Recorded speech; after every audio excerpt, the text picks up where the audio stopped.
Warning, the following video contains potentially controversial subject matter and therefore should be watched with caution.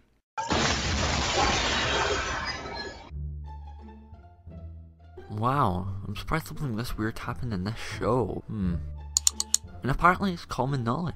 Did I miss something when I was watching the episode? Guess I'd better watch it again just to be sure. This response must have been warranted on some level, right?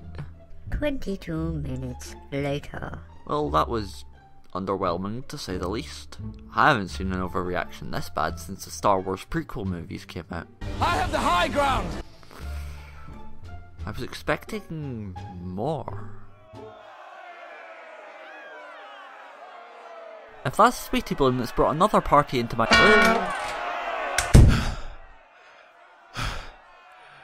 Don't go out there. What?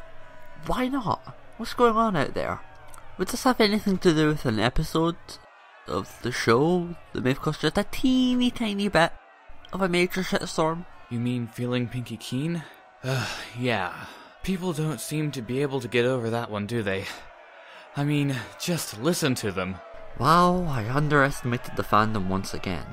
An apparently broken and potentially offensive moral can still heavily anger some people even to this day. Don't really know what to think of that. Indeed. So, I take it you were planning on reviewing this episode? Yeah, I did.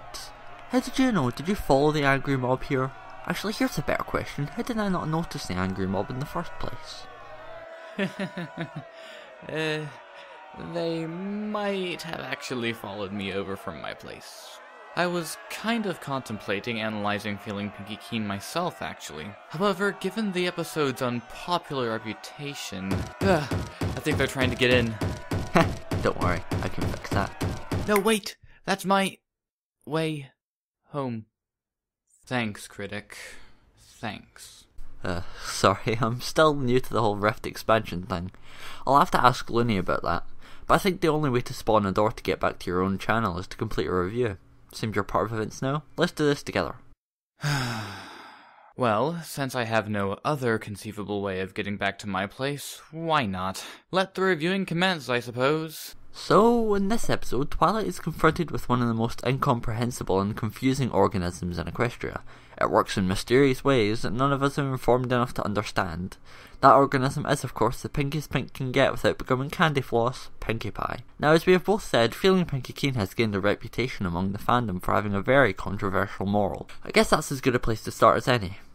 Indeed it is. I suppose that we should go ahead and recap for those people who have pushed all memory of this episode from their heads, which I am sure a fair number of people have. The overarching plot of this episode is that every pony's favorite eccentric pink party pony seems to have this strange, almost supernatural ability that results in, for lack of a better word, feelings, through which she is able to predict events before they happen. When the ever-studious Twilight Sparkle becomes acquainted with this strange phenomenon, her logical firewalls go up, and she seems completely unable to reconcile the Pinkie sense, as it's called, through scientific means. As a result, over the course of the episode, the two are persistently at odds, with Twilight crying foul to every presentation of the Pinkie sense, despite the fact that the evidence in support of the existence of the Pinkie sense is nigh irrefutable. This leads to the conclusion of the episode, when Twilight finally gives up and acknowledges that somehow, in some way, the Pinkie sense does, in fact, make sense, and could be real. The episode closes with Twilight's letter to Princess Celestia. There are wonderful things in this world that I can't explain, but that doesn't make them any less true. It just means that you have to choose to believe in them, and sometimes it takes a friend to show you the way. So, what's wrong with this presentation? Well, I am sure that you can explain it just as well as I ever could, if not better, so take it away, Critic. Well, after wading neck deep into this surprisingly controversial episode, I have boiled it down to two separate concerns.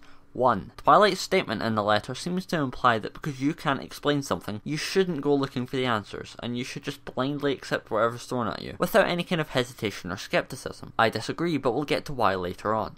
And 2, the whole episode and the moral seem to have some religious undertones to them, specifically to that of the arguments between religion and science. Now, are these two concerns really valid? Well, yes, and in some ways, no.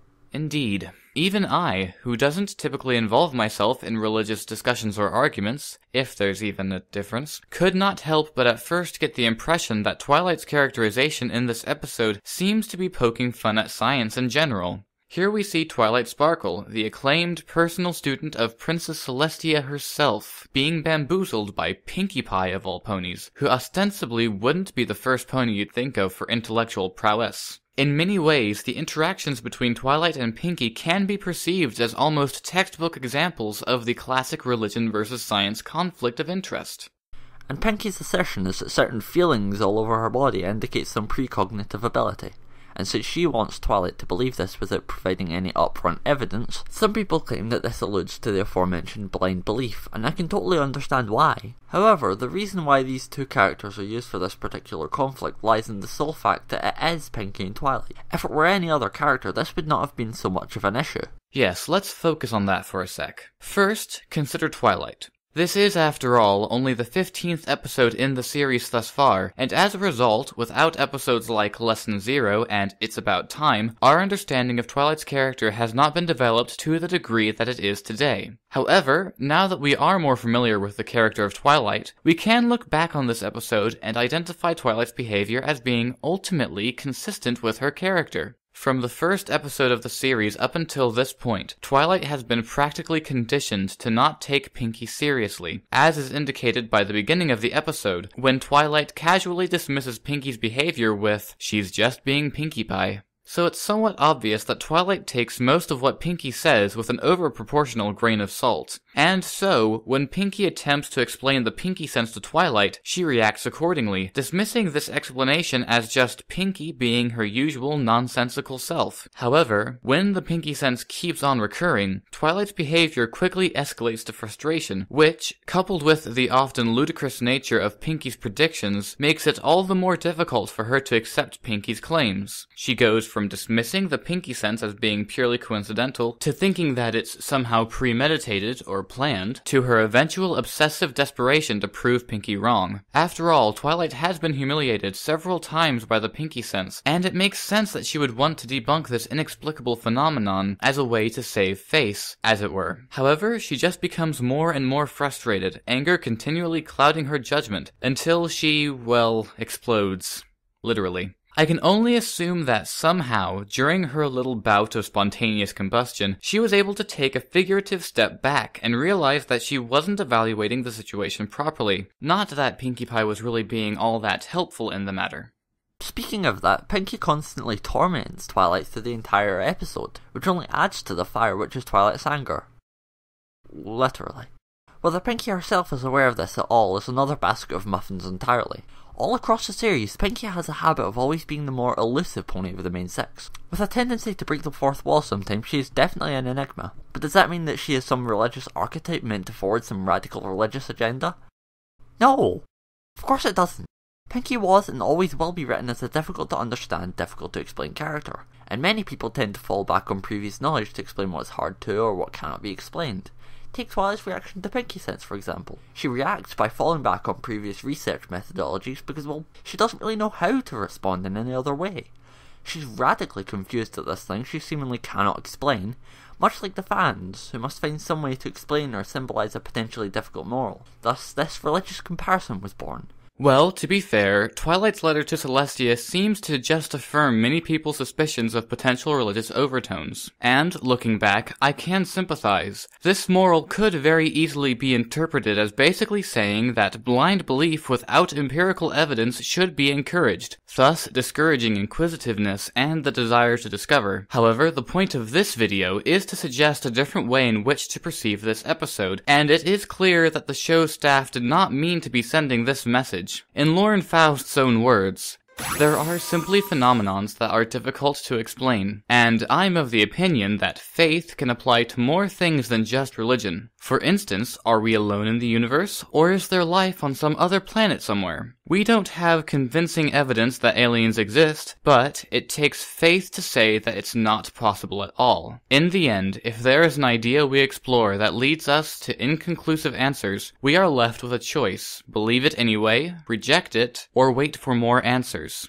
Beyond agreeing with Lauren Faust fully on this, I would like to take a moment and consider this concept of faith. Way too often have I seen faith isolated as being a purely religious concept, devoid of applicability towards anything scientific or based on reason. However, from my perspective, this distinction seems to come from a misconception of how the word faith relates to belief, which, in turn, can be attributed to a flaw in the English language. That being that there is no verbal counterpart to the noun faith. In the English language, we are just not comfortable saying she is faithing or he faiths, so we typically just use the word believe instead, and that is how it has been represented in several written texts, both old and new. However, despite this mistake, faith and belief are not necessarily interchangeable. Belief has a clear definition, that being the acceptance of a thing being true or real. But faith implies action. When you get down to it, faith should be defined as a dedication or loyalty to a belief.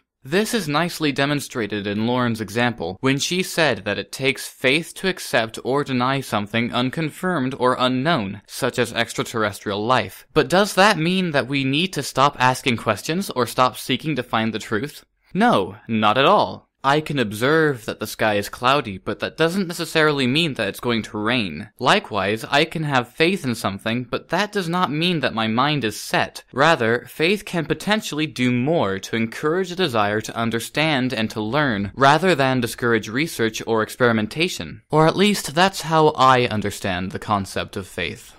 Whew, that was a lot to cover. So, is that it? Can I go home now? Not quite. While you may be perfectly happy analysing this show and its intricate nuances, I am not an analyst. I am a critic, and this is a review after all. So I have to give a closing statement or you'll never get home. It's the way it works. It says so in my manual. Your... what? My manual. It came with the extension that Lainey put into my channel to connect it to the Rift. Didn't you get one?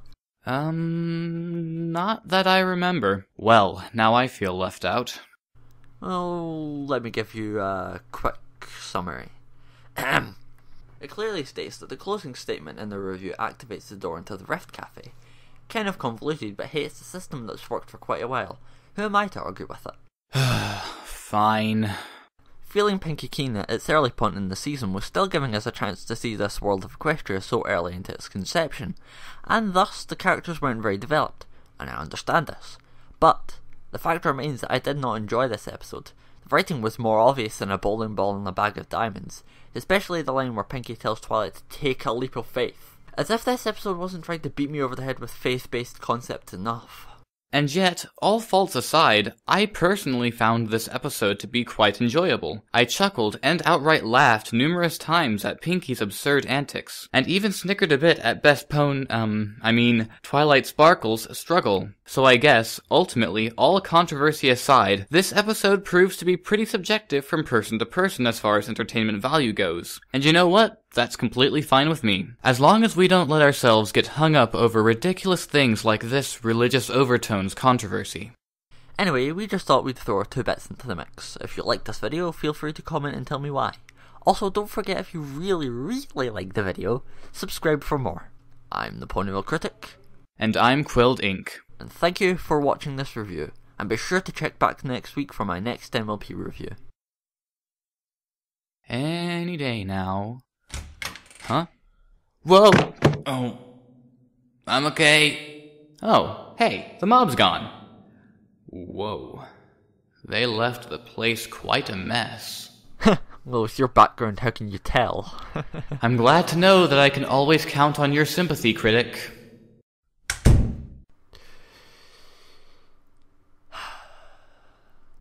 It's good to be helping.